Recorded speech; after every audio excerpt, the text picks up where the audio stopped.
একটা প্রতীক বেছে নিবে, যে কোনো একটা দলের প্রতীক বেছে নিবে, সেখানে একেবারে এই নিরপেক্ষ আওয়ামী লীগের পক্ষে মতামত আছে কিন্তু ধারে কাছে তাদের সাথে চুক্তি করে নিবে ওই ইমরান খানের মতো নিয়ে, ওই আওয়ামী লীগের শক্তি টাকা পয়সা যা আছে প্রশাসন সব দিল্লি থেকে বলবে যে আমাকে ভোট দাও। গুলি করে তিনজনকে আহত কত বিখ্যাত করেছে, নিজেরা কোরআন শরীফে আগুন দিয়ে তারা ওখানে ফায়ার ব্রিগেড বলছে যে আমাকে খবর দিয়েছিল, আমি গিয়েছিলাম, গিয়ে ধোঁয়া উঠছে, আমি আপনার পানি টানি দিয়ে চলে আসি, ওখানে আর আমরা কোনো কিছু পাইনি, কোরআন শরীফ কিছু আমি দেখি নাই। ওদের কয়জন নেতা স্বাধীনতা যুদ্ধে অংশগ্রহণ করেছে? ওদের কয়জন নেতা এই দেশের মানুষের জন্য করেছে বলেন তো? ওদের নিজের দল গঠন করা ছাড়া নিজের দলের লোককে চাকরি দেওয়া ছাড়া কিছু করেছে আপনি বলেন? আপনি দেখেন তো, আপনার একটা ভাইকে পাঠান তো, ইসলামী ব্যাংকে চাকরি দেয় কিনা, ইবনে সিনা চাকরি দেয় কিনা, ওদের বিশ্ববিদ্যালয় চাকরি দেয় না, ওদের কোচিং সেন্টার চাকরি দেয় কিনা। আর এটাও ঠিক, বিএনপি একমাত্র ভারত বিরোধী রাজনীতি করেছে। বিএনপি যদি ভারত বিরোধী রাজনীতি না করতো তাহলে 14 সালে নির্বাচন হতো না। বিএনপিকে ঠেকানোর জন্য 14 সালের নির্বাচন সরাসরি ভারত হস্তক্ষেপ করেছে সুদাস সিংকে পাঠিয়ে। এখনো বিএনপি পারে ভারতের বিরুদ্ধে কথা বলতে। এই জন্য বিএনপিকে যদি ছোট করা হয়, বিএনপি যদি ধ্বংস হয়ে যায়, বিএনপি যদি বলা হয়, তাহলে আলটিমেটলি আমার দেশে কিন্তু ক্ষতি হয়ে যাবে। হ্যাঁ, আর এখানে মহসিন ভাই যেটা বলেছেন, মহসিন ভাই শেষ কথাগুলির সাথে আমি একেবারে টোটালি একমত। উনি সুন্দর কথাগুলো বলেছেন। আর আমার ভাইয়ের কাছে আমি জানতে চাই পেয়ার পদ্ধতির ব্যাপারে। ধরেন পেয়ার পদ্ধতি আসলো, এখন পেয়ার পদ্ধতি ইতে আছে কি বলে আপনার সন্ত্রাসী দেশ ইসরায়েল, পেয়ার পদ্ধতি আছে না? তাতে নেতানিয়াহু কত পার্সেন্ট লোকের অধিকারী? 30%। 70% লোক কিন্তু অন্য বিভিন্ন দলে আছে। তারপরে নেপালে 12 বছরে 13 বার সরকার পরিবর্তন হয়েছে।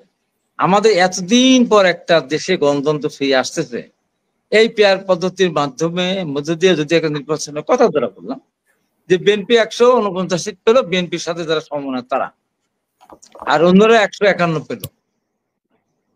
তারপরে 151 নিয়ে তারা সরকার গঠন করলো।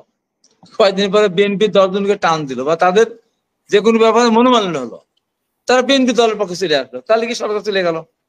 এই সরকার কতবার পরিবর্তন, এই সরকার এখন আমাদের দেশ যে অবস্থা, অর্থনৈতিক অবস্থা সব মিলে এরকম একটা দুর্ঘটনা ঘটার কিন্তু সম্ভাবনা রয়ে গেছে। আর একটা কথা, যে পেয়ার পদ্ধতিতে নির্বাচন হলে স্বতন্ত্র প্রার্থী যদি নির্বাচন করতে চায় তাদের কি করবে? সংবিধানকে আপনি লিখে দিবেন যে স্বতন্ত্র প্রার্থী নির্বাচন করতে পারবেন না? তাদেরকে আপনার ইয়ে করবেন, তাদেরকে মতামত আপনি চেপে ধরে রাখবেন?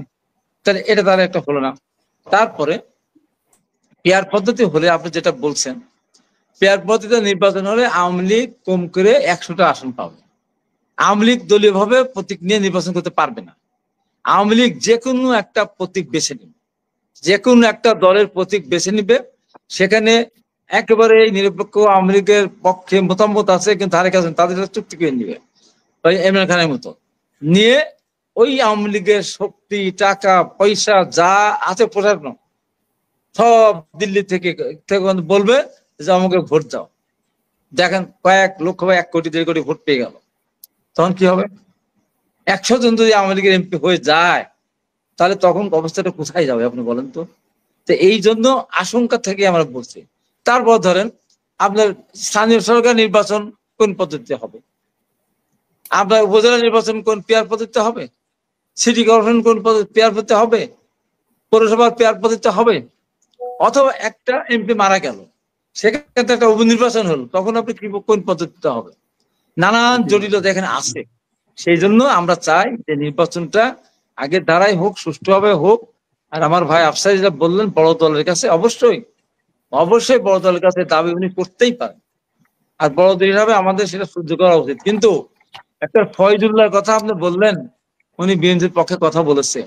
আমার কথা চিন্তা করেন তো, দীর্ঘ 15.5 বছর জামাতের পক্ষে মিডিয়ায় একটা লোক কথা বলে নাই, হাবিব ছাড়া।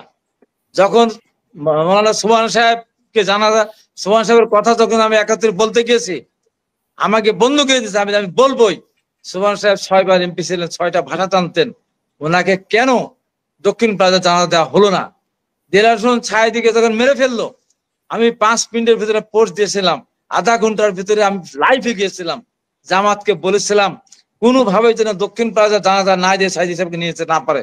আবার আসুন, জামাতের লোক না আসুন, সাইদি সাহেবকে হত্যা করা হয়েছে, সাইদি সাহেব মারা যায়নি, আসুন আপনার। সেদিন তো আমার তো ঘাড়ি দুইটা মাথা ছিল না, এই কথা আমেরিকান বলেছি। আপনার বসেন, পাড়া দেন, লাশ আপনার নিয়ে যেতে দেবেন না জানাজা ছাড়া। পরে সাইদি সাহেবের ছেলের সাথে পরে কোন ধমক দিল কে বলে তারা নিয়ে গেল। কেউ বলেছে জিয়ারুল সাইদিকে যখন ফাঁসি দিল, আমি কথা বলেছি, আমি ওদের পক্ষে কথা বলছি, কাদের মোল্লার কথা বলেছি যে সে শিক্ষকতা করতো, কোথার থেকে সে রাজাকার হলো। সেই সেই জামাত আমার আটঘরিয়াতে আপনি জানেন ভাই ৭৪টা মোটরসাইকেল গুঁড়া করে দিয়েছে।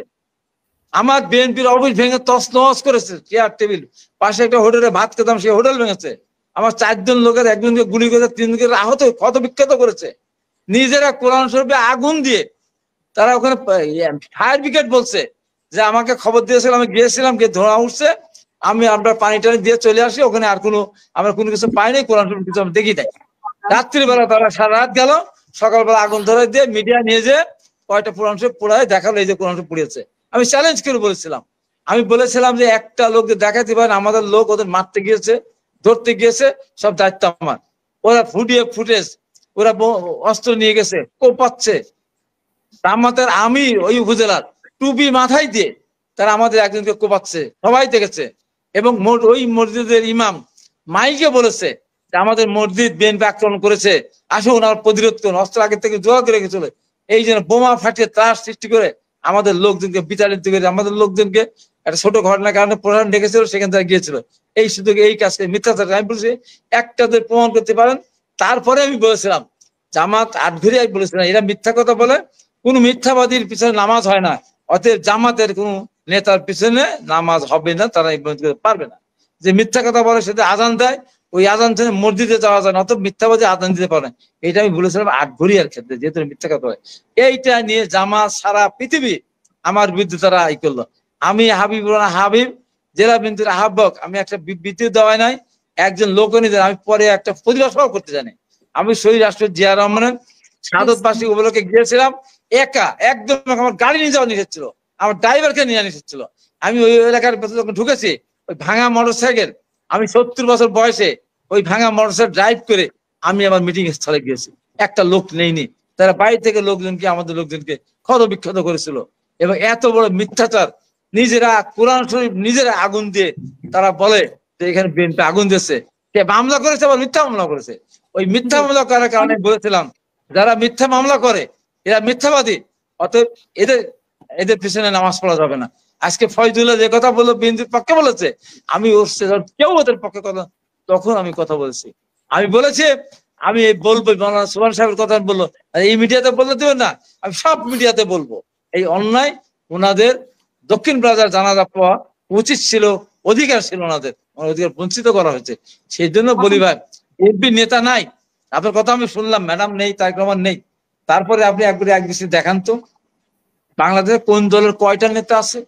এনসিপি থেকে তাকান, আমাদের আমানুল্লাহ, আমান, খালিদ, কবির মুস্তাফা, বাবু, জহিদুল, চপন, শহীদুল, এনি, আবুল খায়ের ভুয়া, দেখেন তো এক সারির নেতা দেখেন তো আমরা রাজনীতি করে এসেছি, ওদের কে আছে? আমরা তো হল পর্যায়ের নেতার সমর্থন না। বলেন জামাতের দিকে তাকান, জামাতের দিকে তাকান, ওদের কয়জন নেতা স্বাধীনতা যুদ্ধে অংশগ্রহণ করেছে? ওদের কয়জন নেতা এই দেশের মানুষের জন্য করেছে বলেন তো? ওদের নিজের দল গঠন করা ছাড়া, নিজের দলের লোককে চাকরি দেওয়া ছাড়া কিছু করেছে আপনি বলেন?